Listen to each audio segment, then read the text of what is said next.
You can now get a 30-day trial to experience The Athletic for free. Visit the link in the description below to try it now. Hello and welcome to Tifo IRL. Today I'm absolutely thrilled to be joined by Seb Stafford-Bloor and JJ Bull. I don't see why that's so funny, JJ. We are going to be discussing the England team of around the 2004 era when three world-class Premier League midfielders in Frank Lampard, Steven Gerrard and Paul Scholes could not be crammed into the same England side.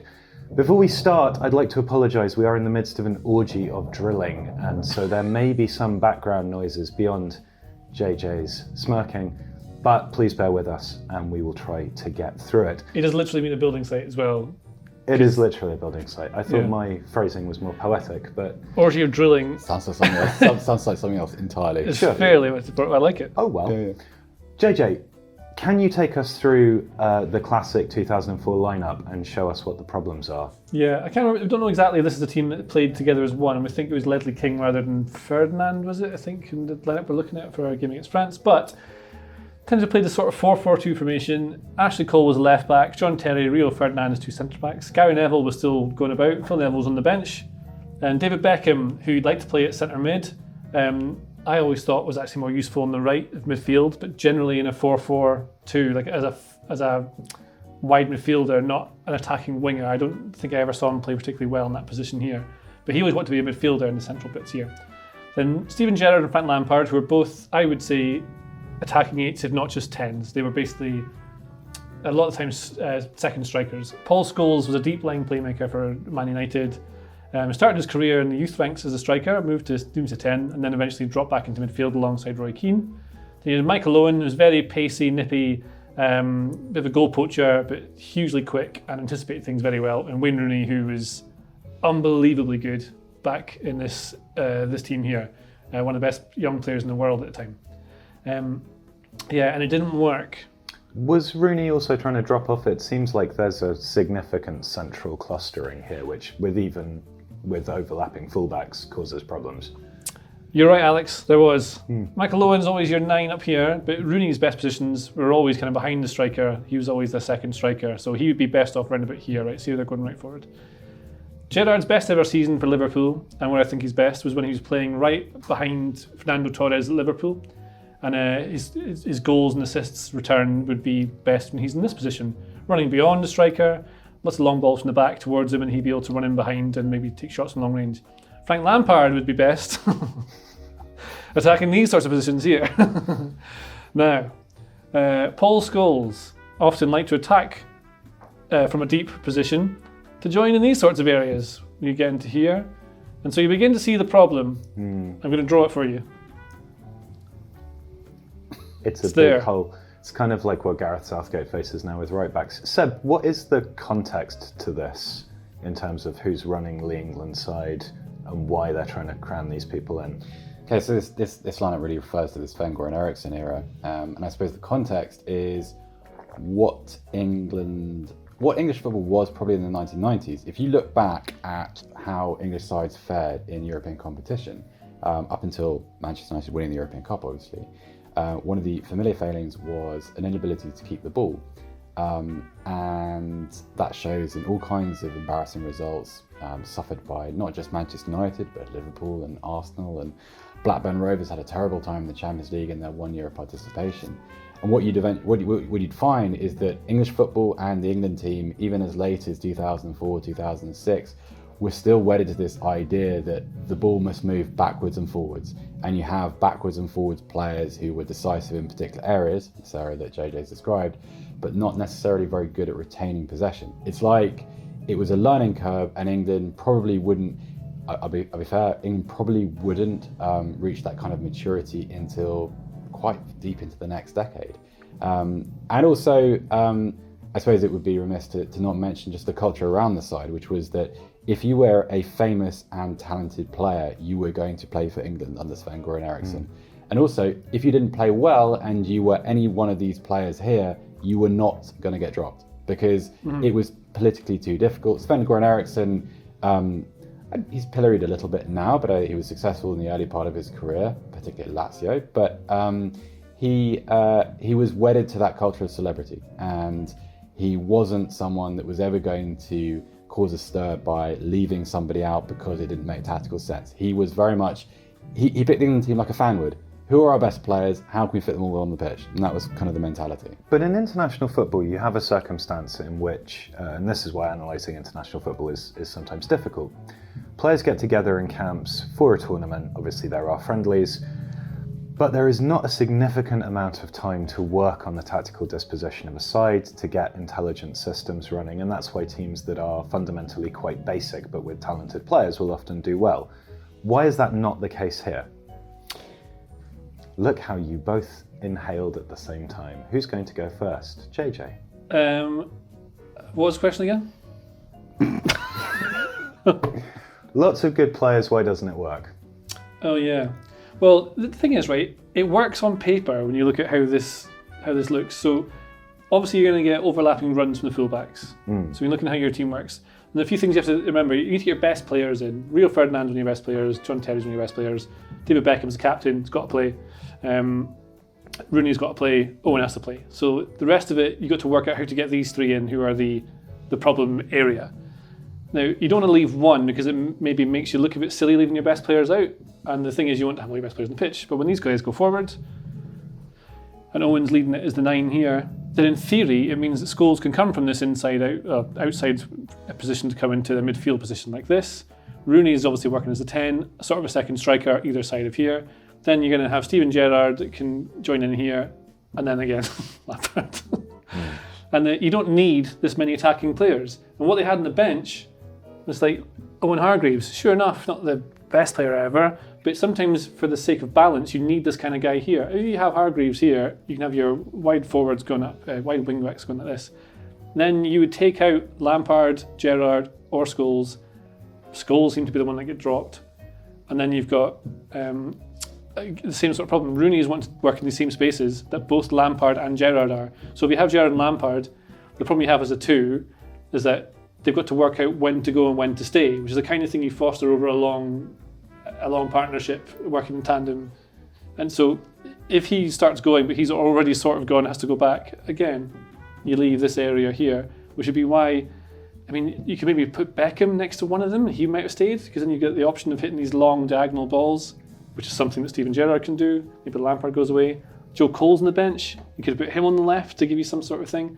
There are too many of the same sort of player to do the same thing. There's an added bit of context here, which is that the age-old problem in English football, lasting up until this era, was the absence of a truly left-footed winger. There were players who fitted that mould, but they weren't necessarily elite international quality. So someone like Stewart Downing. To illustrate the problem, it's worth remembering that at one point, one of the credible theories around how to fix this was to play 2 left backs. Ashley Cole, world-class left back, but there was an argument very briefly, I think before the 2006 World Cup, that said, right, well, why don't we play Wayne Bridge ahead of Ashley Cole? Let's have a double left-sided left back. And so what you'd find is that there would be this sort of perpetual question on the England left, which allowed things like Scholes being shunted in there to be credible because, well, with the absence of anybody better, you're not going to play Steve Guppy ahead of Paul Scholes, are you? You're not going to play Jason Wilcox in the era before instead of Paul Scholes. So you have this kind of, you have almost an excuse for doing this that, you know, is a trap that a lot of managers fell into. So one argument here is that you could go more defensive and, you know, indeed sides have played 2 left backs on that flank to shore things up. I'm thinking of Chelsea in that Champions League win a few years later. But it also seems to me that what you've got here is a lot of attacking talent and a lot of creative potential. So why were England not simply overwhelming teams with the number of players that they could get forward and the number of goals they could score? Because they bottle it in international tournaments and fall apart. So is it a mentality thing? Are we looking here? I think it's a technical issue and tactical. Tactical and technical right. can probably go hand in hand. I think England players Gerrard's one of the best players I've ever seen in the Premier League. Rooney's highly technically gifted. Joe Cole especially as well. But as soon as you put them in pressure situations, these guys tend to melt. And I think we saw it in the recent World Cup when you had Luka Modric versus Jordan Henderson. Henderson's a good player, but the technical ability of someone like Modric, especially under pressure, it highlights the thing. And that's been England's problem for so long, if they don't have the tactical balance, you think you can't really overwhelm people because you can't press. It wasn't really the game back then anyway. They'd be trying to press in a certain way. They weren't built to play in a counter-attack. They were built very much to sort of be good on the ball sometimes and sometimes create something from somewhere, like maybe Gerrard will make a run in behind. This is what I think a good team might look like, by the way. Putting Hargreaves as like a 6 or an 8, maybe next to Gerrard or Beckham. I can't think of a left-footed inside forward you could play on the right. It would work in a 4-2-3-1 with Cole, who used to do that for Chelsea. He was very good there for Chelsea. And Rooney behind Owen. That would probably have been the balance that would have worked. But then you're leaving Lampard off and Scholes, and so you look like you're not. I always thought as if internationally England ignored what worked for a lot of these players back at their clubs. If you think about, for instance, we talked about Gerrard's partnership with Fernando Torres, but what did Gerrard have behind him? Xabi Alonso. I think of the same thing for Frank Lampard. Frank Lampard's best years at Chelsea were played between Claude Makelele, some very, very talented direct out-in wingers, like Aaron Robben and Damien Duff, and also kind of a focal point of a centre forward. Like Lampard was a better player with, this sounds a little bit contradictory, he was a better player without the ball than he was with it, in terms of like the best parts of his game were his movement and how he used to arrive late in the box. And you know, the things he did well were not, for instance, going back to this position and taking balls off centre-backs, which is like fundamental to any possession phase. And that's accepted wisdom today. But then watching England trying to play with players doing things which we've talked about, they're very, very good in this area, like 5 or 6 of them. But where were your continuity players? Where was your Michael Carrick only won 30 England caps? Owen Hargreaves just wasn't he grew up in Germany really as a Bayern Munich player. He wasn't part of the clamour in the British press for who should be in the England squad. And so you had players, because they were excellent and had reputations, they were still being asked to do things they weren't necessarily comfortable doing, and that showed in England's play. Tactically as well, if you look at like Owen's basically a poacher, plays off the shoulder, so he's not a target man. You can't get the ball quickly from back to front unless it's going over the top. So when defence plays against England, they just sit back deeper, which means England have more of the ball and push up. But then you're relying on chances being created from either a wide position from Beckham towards a striker, which is Michael Owen, poacher, not a huge guy to be able to get in the end of it. Then you have Rooney, they can work off it. Who are they playing again? Lampard, right? So then you've got your idea of the second strikers joining in. But if a team's sitting deep against you with all bodies in the box, there's not much point, there's nothing you can do. Well, it's hard to score against that. Lampard scored a lot of those goals for Chelsea, either because Drogba was winning the ball in the air and knocking it back to him, or Drogba's physical presence was pushing defenders back to create space for Lampard to arrive into. And in this 2004 game, the attacker who came off the bench was Darius Vassell, who's another smaller, quick, run-in behind, take opportunities that way player. So, yeah, it seems like, I guess my point is that this is not an issue solely with these midfielders.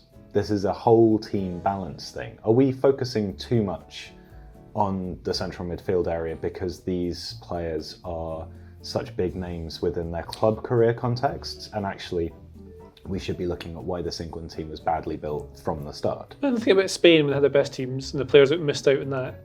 So Iniesta, Xavi, Busquets was the 3, but that meant that you missed out on players like, David Silva came a bit later, but Cesc Fabregas. Heaps of them who were amazing players just couldn't get in the same team because you can't have all the midfielders all the time. Fabregas was used as a false 9, completely redeployed in a different situation. Yeah. I wonder whether, and this is something I've thought about over the years and since this era finished, but the England head coaching position for a long time is kind of mired in scandal, and that goes back a really, really long way. Like, Bobby Robson's era finished under a hail of kind of press criticism.